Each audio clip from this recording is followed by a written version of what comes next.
Those who live here reckon it's the greatest sporting city on the planet.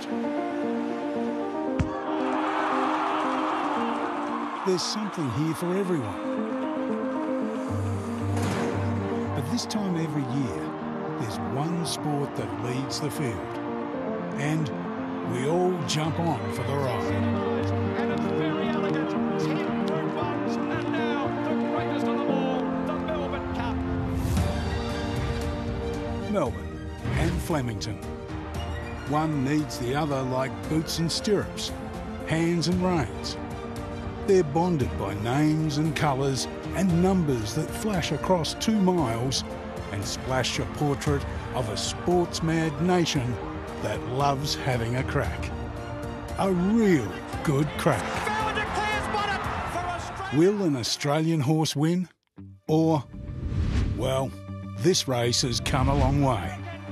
So long that some now come a long way to be part of it. The champions from the UK and Ireland. Their goal is simple.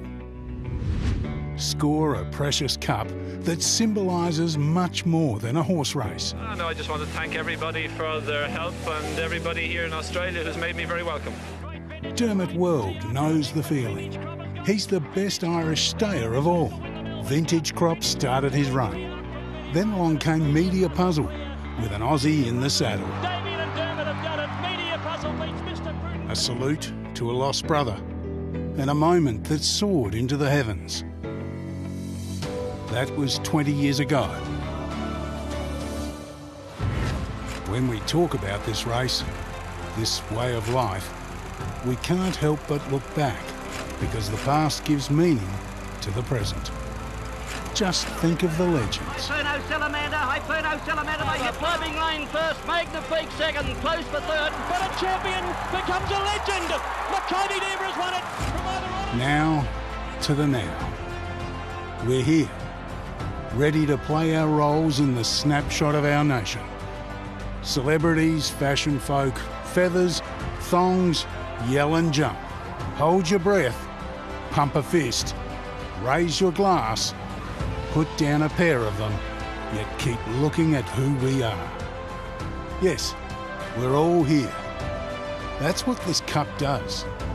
It holds us, overflowing with captivation year after year. And it's about to happen again. In a sporting city full of power and magic that's ready to take us on a glorious journey. This is the Lexus Melbourne Cup. And our cup runneth over as we survey the beautiful Melbourne skyline and just a few kilometres to the city's edge. The gorgeous Flemington Racecourse, the perfect sporting stage for another chapter of this great race to be played out. Yes, we're on the cusp of the race that stops a nation, the Lexus Melbourne Cup of 2022. And a stellar cast to preview the race for you as well. Nick Luck alongside my travelling companion from the UK, Hayley Moore, another UK visitor, but not really. Network 10 stalwart Cheska Kumani, and Grace Ramage being made to feel like an outsider in her own land, with whom I was lucky enough to work on Victoria Derby Day yesterday. We had a great day, didn't we, Nick? Hello to everybody. And I'm actually claiming Cheska now as a fellow Australian, so you can play 2 roles on this show. Of course, Hayley, you've been here to a Melbourne Cup Carnival before, and Cheska obviously as well. But this is your first time, Nick. How did you enjoy yourself yesterday? It was a wonderful day, a spectacular day. If that was the aperitif, I cannot wait for the main dish, Grace. And even though it was a little bit wintry, the weather, 5 seasons in one day, as we always say here in Melbourne, the glorious counterpoint was the warmth and energy of the crowd, Cheska. I can't believe it's taken you this long to get here. What, 50-odd years? I mean, that's amazing. And unless you keep me away, I'll be back as well. No, well, finally, you've been able to come here and witness what it's all about. I've been talking about the Melbourne Cup so much back home, and I think people end up rolling their eyes as a result. But now you're here, you get to see what it's all about, and we haven't even had the main event. We haven't, and the main event will deliver us something truly spectacular. And the 24 horses that will head to post. We got the final lineup yesterday, and here they are. Gold Trip heads them, a horse who's been fourth in a Prix de l'Arc de Triomphe in Paris when trained in Europe. He's one of 5 in the race for the training combination of Kieran Maher and David Eustace. The First Lady of Australian racing, Gay Woodhouse, with her training partner Adrian Bott, has 2 fascinating runners. We've got the previous winner, Vow and Declare, in there as well. Serpentine, a horse who won the Derby at Epsom back in the day. Rachel King taking the ride on Arapaho, another ex-European. And the 2 key European raiders this time are Deauville Legend and also Without a Fight. We're going to have a look at Deauville Legend first of all. This is him this morning, training at Werribee. Why are his credentials so strong? Because he's got that proven passage into the Cup that we've seen so many times before with the likes of Rekindling and Cross Country. He's a Northern Hemisphere 3-year-old. The difference is this year he's got to carry more weight than those horses did. He's had the perfect preparation. The win in the Great Voltigeur was outstanding with that El Bodegon form line as well. However, he's a favourite, so I don't like tipping favourites. He's got that extra weight, and I want to see how he behaves on the day because he can be a little bit of a boy. He's a horse who comes into the race in tremendous form, but what sort of form's he been in on the track? How did he work this morning? Here's his trainer. I would say the times it was a very even gallop. If you'd seen us early on, we were going very steady, and we just built into that final bend. It's a bit different to back home. Where most of the time they're training up hills. So, sometimes you just have to do a little bit more here to get that extra blow into them. James Ferguson, who, when he was assistant trainer to Godolphin's Charlie Appleby, had significant experience here at the Cup, his first runner in his own name. Grace, I want to ask you about Deauville Legend relative to the other runners in the race. It's all very well saying he's got a lot of weight, but how strong is the domestic competition? Well, that's exactly it. You can only be racing against what you're up against. The 24-horse field this year, we've got a top weight, which is Gold Trip. He did run 4th in an arc, of course, but he's only ever won 1 race. I mean, and he's carrying 2 kilos more than any other horse in the field. So when you then consider a horse like Deauville Legend, who, of course, Cross Counter and Rekindling, those other Northern Hemisphere 3-year-olds, that carried 51 and 51.5 kilos, but it's all relative. So the big weight that he has to carry now, I don't think it's as much of a problem. And because, Hayley, he's taking so much love from everyone here and in the UK, we're forgetting about Without a Fight, an older horse trained by Simon and Ed Crisford. How strong are his credentials, do you think? Well, they were strong until he drew a very wide barrier, which is a bit of a negative. However, he's a very uncomplicated individual. So I think either pushing forward, there's going to be a lot of pressure on William Buick, who's obviously come under a bit of heat from a couple of his rides yesterday. But he's still a horse that had a recent run back in the UK in a listed race, and he was carrying a Group 3 penalty and dropping back down to 1.5 miles. But I still think he's a horse not to be discounted. I think he's uncomplicated, and I'm sure William Buick will be showing everyone why he's been champion jockey back in the UK this year. So just for those who didn't see the Victoria Derby yesterday, William Buick on one of his rides got an 8-day suspension for barging another horse out of the way, and another ride he just had a bit of a shocker in the last Cheska, and the Aussies love getting stuck into a foreign rider. It's like a rite of passage. Bashing. It is a sport here, and I think poor old Frankie didn't get away lightly in Sydney either. It's funny, isn't it? I think because they come with great raps on them, as you guys would say, and so to see them not quite fulfilling their potential and their promise does give the locals a bit of amusement. But William Buick is champion jockey, reigning champion jockey in the UK. He's riding this horse for Ed Crisford. Just how strong is Without a Fight form? He's got some very good form, English form. He finished second to Hookham in Dubai, and he went on to win the Coronation Cup at Epsom, which is Group 1. He beat Pole Driver that day, so it's some seriously good form. I think Hookham's raced 122 now, so that's his best form. He ran a super race carrying a lot of weight on a sort of prep run just at Newmarket just before he went into quarantine. And I think those 2 performances would have been his best run. And for all that those are the only two officially credited European runners in the race, there are plenty who began their careers in Europe before coming over here fairly recently. One of those is Kimura, who was formerly trained in Ireland by Ger Lyons. He is now in the care of Ben and JD Hayes. Grace, what do we know about Kimura, and is he good enough? Well, since Ben and JD Hayes have taken over, and JD actually went over to spend time with Ger back in Ireland to get to know the horse and get to know him in his environment, look, he's done absolutely everything right. He's travelled in great order. All of his track work's been fantastic. The team are very happy with the way he's going. He's eating, which is obviously a key element to travelling well. So I think it all speaks to the fact that he's going to run well on Tuesday. The only concern that I do have about the chances of Kimura and also Hu Yamal is the fact that we are going to be on what is going to be a very rain-affected track, and these horses didn't necessarily handle that ground last start, did they? Yeah, the track is drying today. It's actually the first nice day in Melbourne for a couple of weeks, but there's some rough stuff forecast. It's a good discussion point, isn't it? Because also, when you get a soft track here, how does that compare to a soft track back home? That's and we know it drains so quickly, so even if you do get a lot of rain, is it not going to end up that soft? Derby Day, I imagine we were going to be racing on much heavier ground because it wouldn't stop raining in the lead-up, yet it was, what, a 7?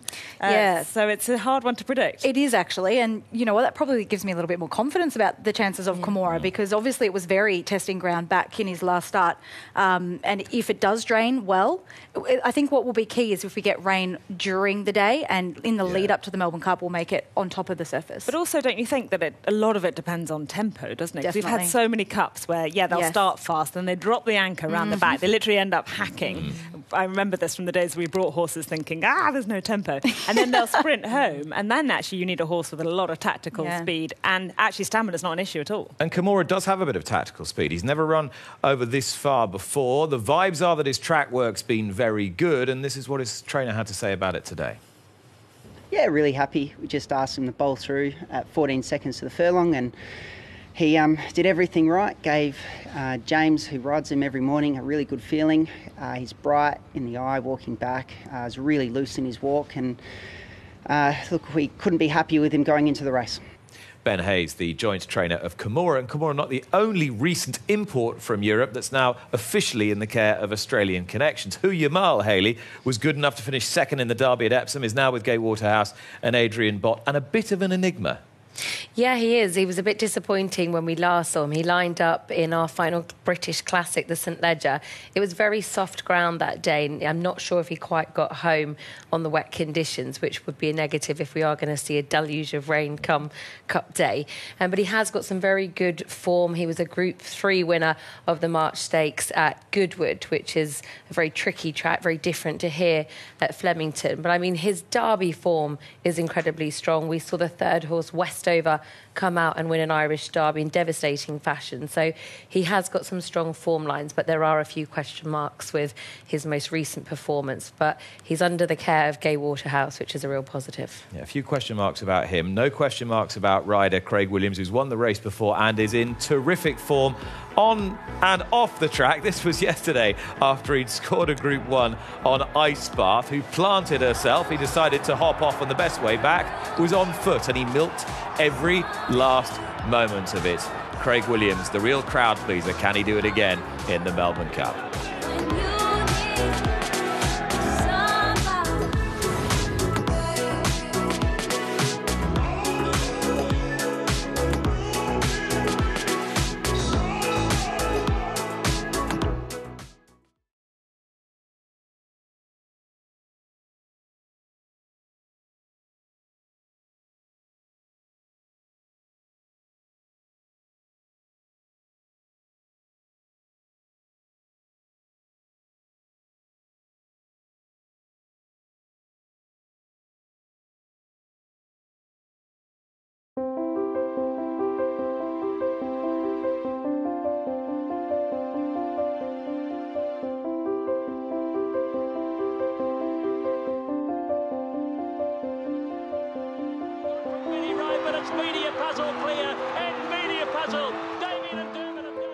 It's hard to believe it's 20 years.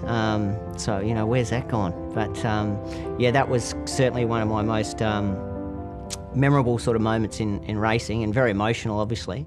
The racing fraternity is tonight mourning the death of jockey Jason Oliver, while his famous brother, champion jockey Damien, will ride in Tuesday's Melbourne Cup.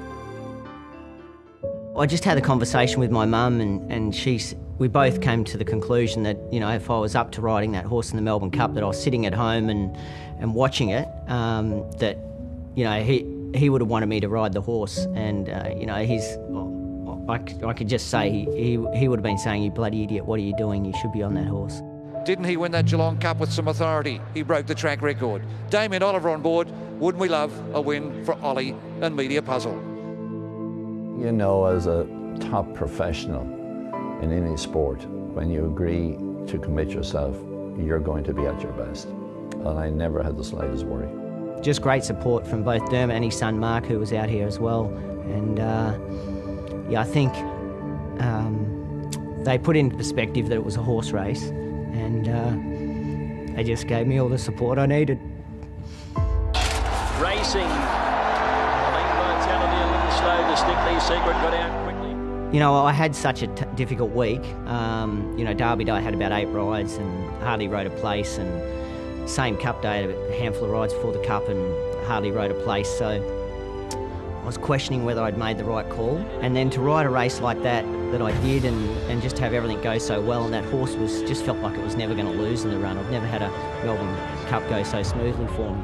And, you know, if there was such a thing, if it was meant to be, it certainly was. But it's Media Puzzle clear, and Media Puzzle. Damien and Dermot have done it. Media Puzzle beats Mr. Prudent Beekeeper. It was an extraordinary moment, and probably not something I realised how big it was at the time, because I was kind of blocked off in my own little world. I was trying not to get distracted by everything that was going on, but yeah, it was a huge relief was the main thing, and it was just a wonderful tribute to my brother, who was such a huge influence on my career as well. Melbourne Cups don't mean a thing to me anymore. I'd give it back right now to have my brother back. Yeah, mate, we can understand that, but this was for him, wasn't it? Oh, it was. It really was. You know, racing has a funny way of bringing up an amazing story. You know, it's surely not the only one. You know, Mackay Diva winning 3 Melbourne Cups, extraordinary as well. So, you know, I'm sure this year as well there'll be another great story behind. You know, there's a lot of amazing people in racing, and they work really hard. So I'm sure there'll be another great story come this spring carnival as well. Damien's won his 2nd Cup at his 13th ride, in a race that will be remembered forever. Such a storied race, but surely that one of the most memorable and poignant chapters. Damien Oliver's victory 20 years ago on the Michael Smurfit-owned Dermot well-trained Media Puzzle. Cheska, I think everybody who's ever known anything about the sport in this country feels that moment very keenly. Yeah, and they know that story, don't they? I mean, when I first started coming, that was one of the stories that resonated so much. And those iconic images of him saluting the sky after crossing the line. What must have been going through his head as he was riding that race? And afterwards, you heard him say it there, I'd give it all back just to have my brother back. And I'm sure he'd probably give back the whole success he's had in his long and illustrious career just to have Jason back. It's so raw and so poignant.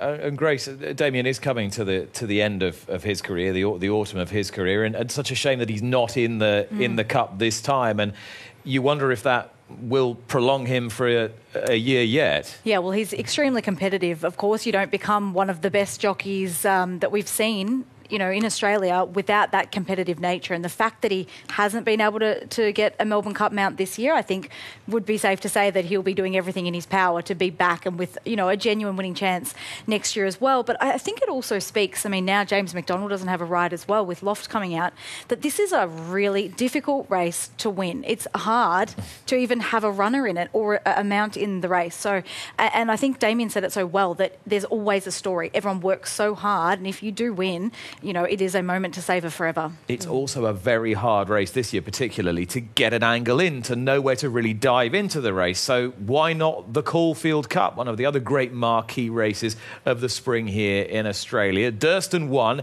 He's not past the vet, so he can't run in the Melbourne Cup, but the 2nd, 3rd and 4th can. Gold Trip Knights, Order Montefilia. Who comes out top of this bunch?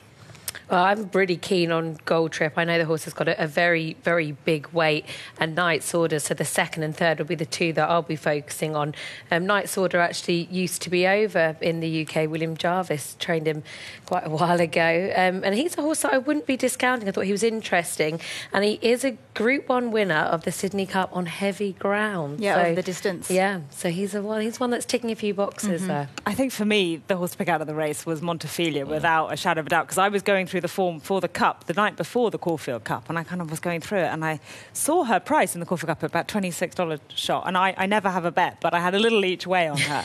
And I watched it intently, and the way she was able to finish, having got quite far back, got checked in a run and finished like an absolute train, was a massive plus. And she's already a four-time Group 1 winner. She's already had a win over Very Elegant. She has got to stay the trip, which a lot of people tell me is a bit of a question mark with her. But I heard you saying you've delved into her pedigree. Yeah. And it's okay. Yeah, there's loads of stayers in her pedigree back from Europe 20, 25 years ago. Horses who got 2 miles, 2.5 miles. There's one problem with Montefilia. Grace likes her, you like her, I like her. She can't possibly win. And to be honest with you, the price has now gone. What about looking at the previous winner of the race, Van de Cler in 2019? This would be some story, wouldn't it, if this horse were to roll back the years? You can see Van de Cler, they're already being punched along in the 19 Lexus Melbourne Cup down the fence on the inside. Well, Van de Cler on this day, I mean, this was a really slowly run Melbourne Cup. They did not go hard at all through the first half of the race, and he had drawn a low barrier and he settled just behind the speed, and he could do exactly that again from barrier 4. He'll just put himself right there, and, you know, it would not necessarily be the biggest shock to see Van de Cler win once again, because we've already seen him do it before. He's been building up slowly into his preparation, going better and better with each run. I think it was this time last year they were thinking of retiring him. He had a small lesion in the tendon. He's come off a rehabilitation for that, this preparation. So we've seen him build, as you say, and I think obviously it's all been targeted to the grand final on Tuesday. And we've got no Damien Oliver, as we were saying. Extraordinarily, we've got no James McDonald in the race because Loft has come out. We do have a man, however, who is in tremendous form. Won yesterday's Victoria Derby, won the Caulfield Cup on Durst, and he'd already committed to Luna Flare. He's Mickey D. This is Luna Flare winning the Bart Cummings, and back in third on this occasion is Interpretation. Both interesting horses. Very much so. When you watch this back, if you went back even further, you'd see that she was travelling hard on the bridle the whole way, just really comfortably in herself. She produced a brilliant performance this day. Look at Francesco Guardi finishing like a train on the outside. Those placings were reversed when they met again in the Moonee Valley Gold Cup.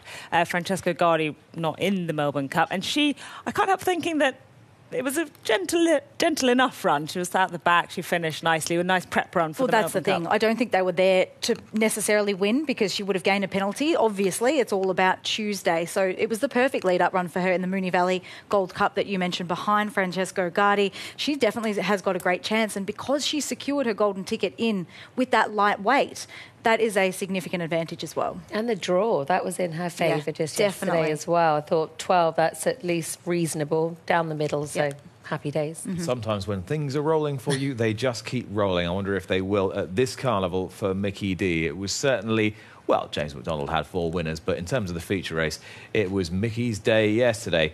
It was our day as well.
Melbourne, it's the undisputed major events and sporting capital of the world, with an unmissable blockbuster events calendar, and it's eat streets, fashion and the arts. This town knows how to celebrate and entertain visitors from around the world.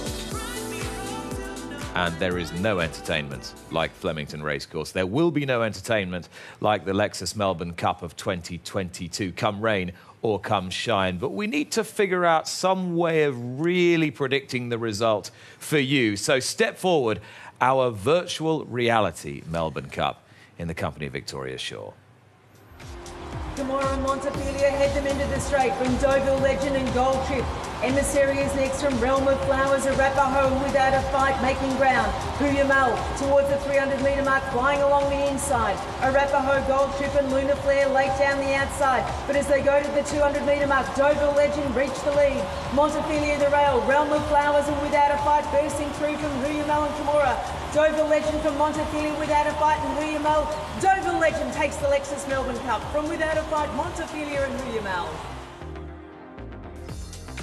Well, there you go. It's a British 1-2. Deauville Legend from without a fight. Well, they are the first and second favourites after all. Right. Who is going to win the Melbourne Cup and who is the best long shot, Hayley Moore? I'm with Deauville Legend. I think he's got a huge weight, which is a tall order, but I think he's got the best form coming into this. And a bit of a roughie. I'd love to see my former racing colleague, jockey, Rachel King on Arapaho. Yeah. He's coming for a little bit of support as well. Grace? I am going to be with Montefilia, who we all quite like as well. But at one that we haven't really spoken about, on 50 kilograms, Realm of Flowers might be able to run a bold race. OK, well, she's got a lot of expectation to carry. Poor old Montefilia, yeah, I'm with her too. And then, I don't know if he constitutes a roughie, but let's put him without a fight, because I've been keen on his chances. He is too big a price without a fight. As things stand now, there's no doubt about that. I'm going with Montefilia as well, but I did get in there before both of you. Oh, hang on. I'm not sure about Hang on. You've only just got it. An interpretation I thought might run well at a huge price with no weight off the back of that very good third in the Bart Cummings. Hayley, thank you very much. Grace, thank you very much for having me. Cheska, great to see you. This is the race that stops the nation. But one thing we've all learnt is that it quickens the pulse. The Lexus Melbourne Cup coming your way.